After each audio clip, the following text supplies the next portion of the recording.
This is Contractor Sense with Ruth King. Welcome to Contractor Sense. Here you discover ideas, tactics, news, and information that matters to your contracting business and you. I'm your host, Ruth King. This episode is sponsored by HVAC Trust Books. Go to hvactrustbooks.com to discover how this tool can help you close more sales. Thank you for joining us. Here is how we will help your business and you today.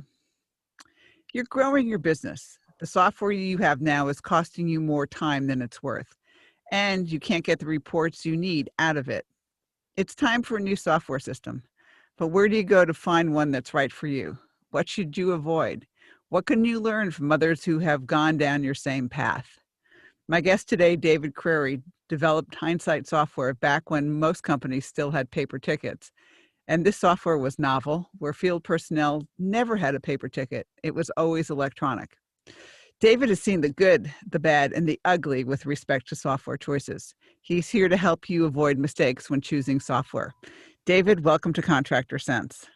Thank you, Ruth. Happy to be here. My pleasure. I mean, you were using the Newton back in the day, if I remember correctly, right? Palm Pilot. Pilot.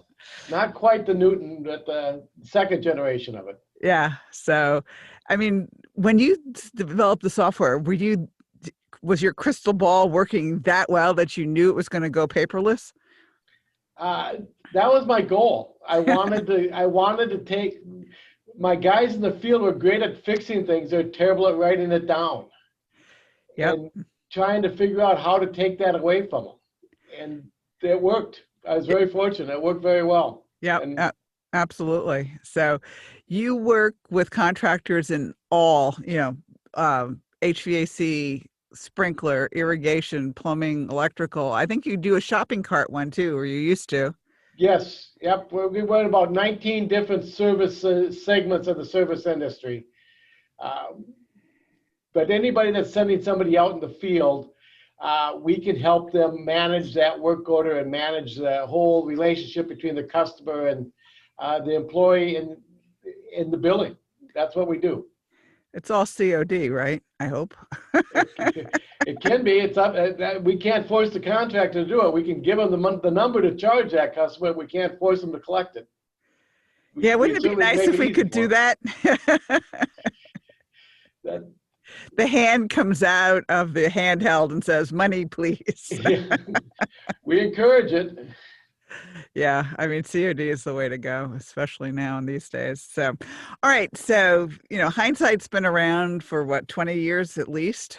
19 years this January. 19 so years. Pretty close.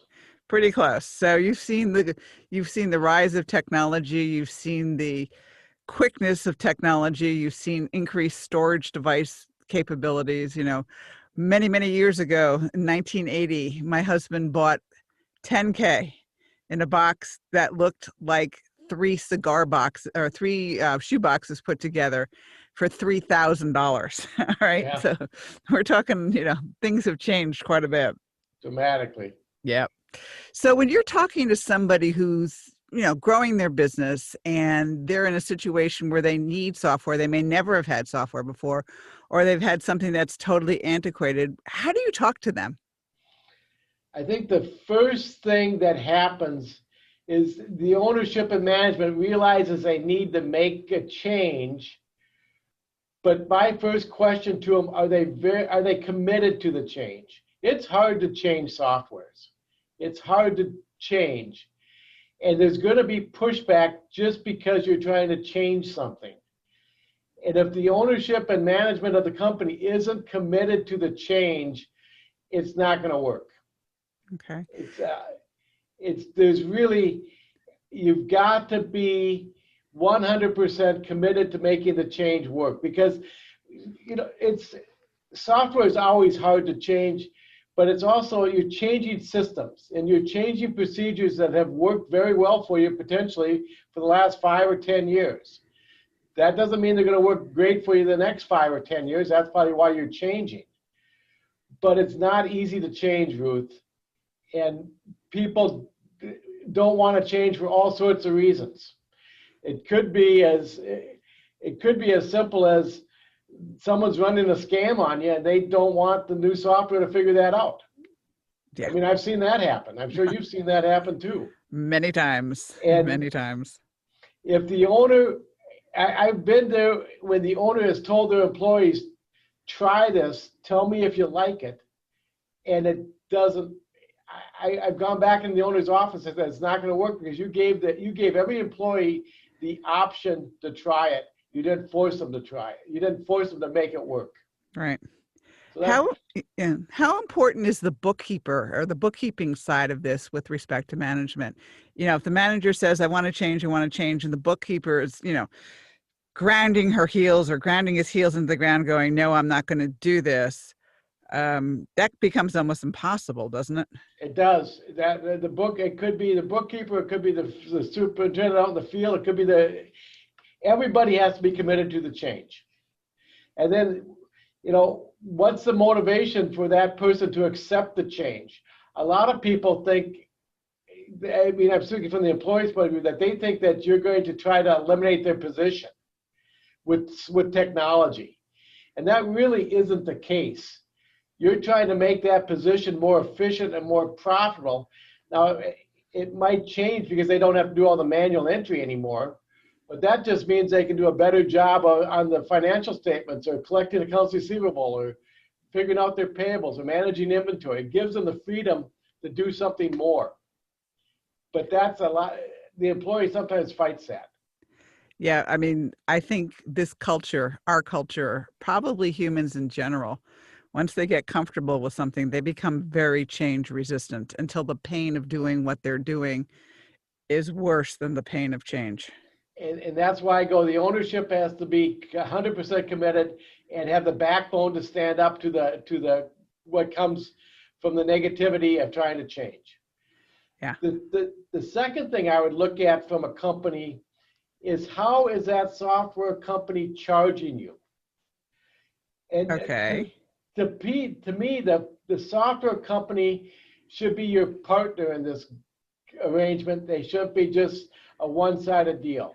If the software is charging you $10, $15, I've seen $25,000 up front to buy their software, plus you've got to sign a contract, what's the software's commitment to you to get you successful? They've got their money. They're happy. If I were to look at software, I would look at a software that doesn't charge me a lot up front, but wants to make money on the long term, not on the short term. And because you really want to build a trusted relationship with that company.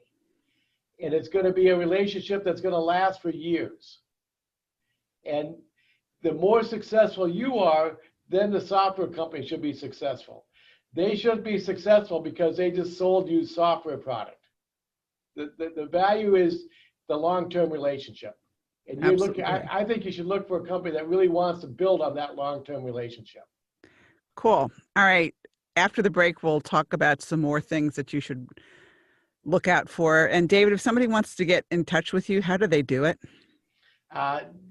David C. at HINDSITE software.com, hindsightsoftware.com. Or I'll be happy to give you my direct dial number is 651-280-6342, Ruth.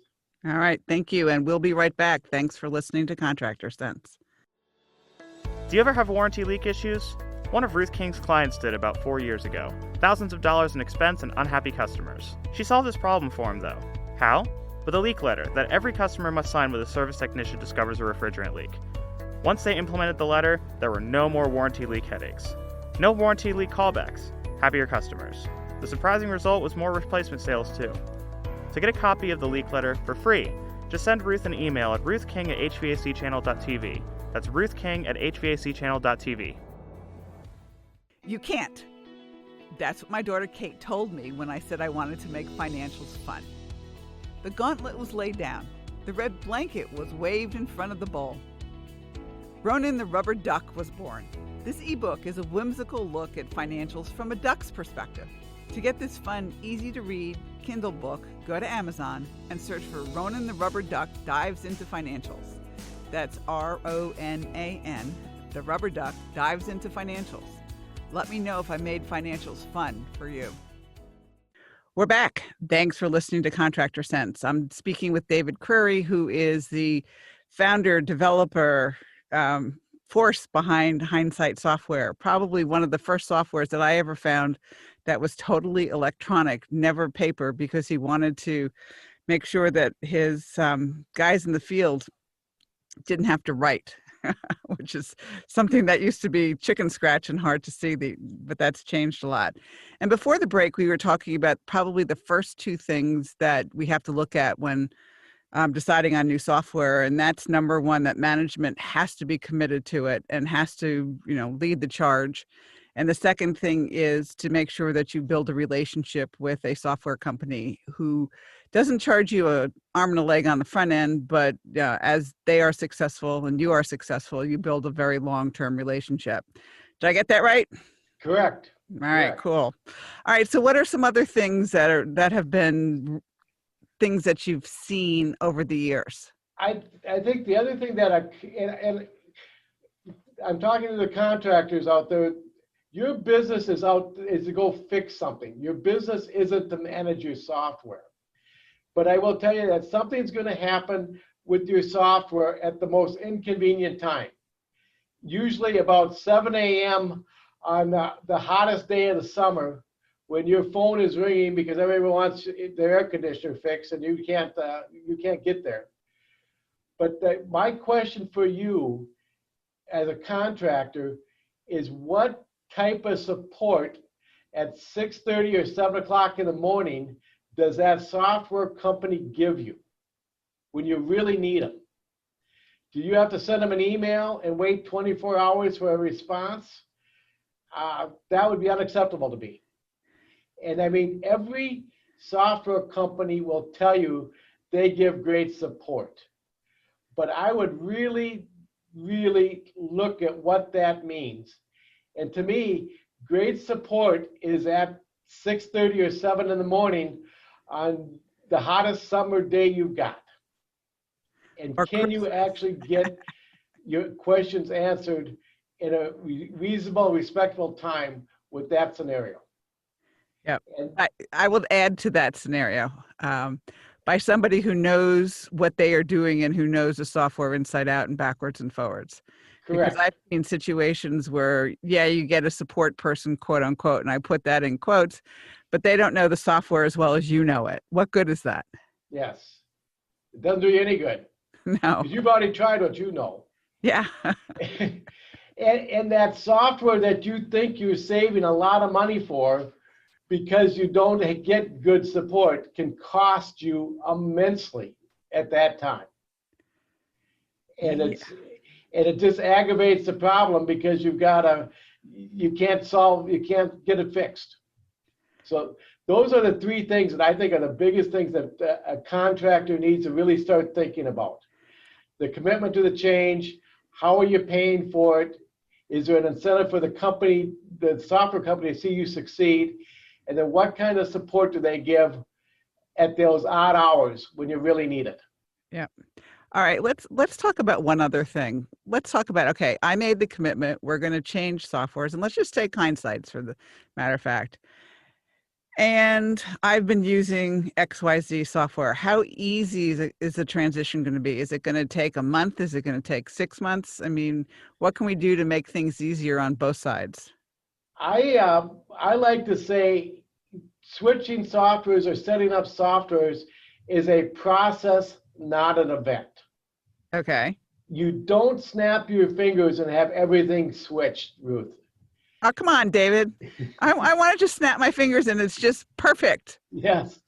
It's what I would do is what we do at Hindsight is we set up a schedule and we work with you. Let's get this team switched over first. Let's make sure that they're working perfect, then go to the second team or the third team and go and strategically try to make that happen. And it's just pick one department or one group, get that team going, and then go to the next one. And one of the things I have found, a lot of businesses, they have 3 or 4 different divisions and they think they're all the same business. A different division within your own business is a separate entity in a lot of ways. They might have different business rules. They might have different pricing, and those all have to be worked into the system, into the software. So that's why I say start with one division and get that one working, then go to the next division.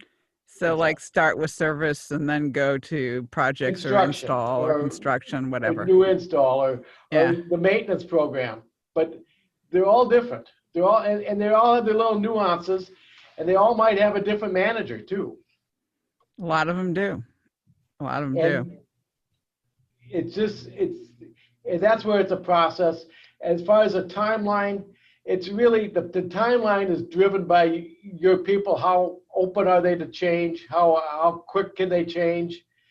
And then go from there. The software company, especially if it's a SaaS-based product, we have an incentive to get you running as fast as possible, because the more licenses you buy, the more revenue we make. Sure.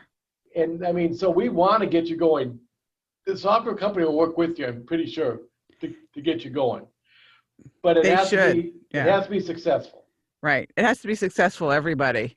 And correct. I would imagine it's also pretty stressful in the beginning. So, when you're changing things, because everybody gets frustrated and it's not working perfectly the first time and that type of thing.